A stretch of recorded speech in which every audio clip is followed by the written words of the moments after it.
আপনারা ইতিমধ্যেই জেনেছেন রাজ্য বিদ্যুৎ নিয়ন্ত্রণ কমিশন, রাজ্য বিদ্যুৎ বন্টন কোম্পানি 2023-24 বর্ষের মাসুল যেভাবে তারা বাড়িয়েছে, ফিক্সড চার্জ দ্বিগুণ,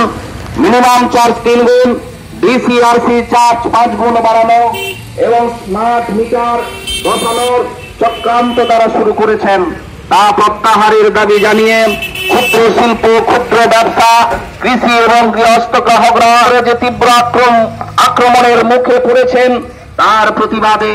কয়েক হাজার ক্ষুদ্র শিল্প বিদ্যুৎ গ্রাহক তাদের বিদ্যুৎ সংযোগ পার্মানেন্টলি বিচ্ছিন্ন করতে বাধ্য হয়েছেন। বিদ্যুৎ দপ্তর এবং রাজ্য সরকারের পক্ষ থেকে প্রতি কেভিএ লোডে বিদ্যুৎ গ্রাহক সমিতি লড়াই আন্দোলনের ডাক দিয়েছে।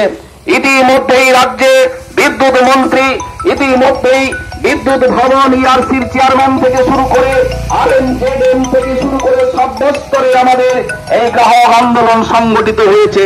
বন্ধুগণ, ক্ষুদ্র শিল্পকে রক্ষা করার জন্য, ক্ষুদ্র শিল্পকে বাঁচানোর জন্য, ক্ষুদ্র শিল্পে নিযুক্ত মানুষদেরকে যাতে বেকার না হতে হয়, রাজ্য জুড়ে লক্ষ লক্ষ বেকার সৃষ্টি যাতে না হয়, তাই ক্ষুদ্র শিল্পকে রক্ষা করার দাবিতে আমাদের আগামী 30 জানুয়ারি মঙ্গলবার সারা বাংলা বিদ্যুৎ গ্রাহক সমিতির পক্ষ থেকে ধর্মঘটের আহ্বান করা হয়েছে।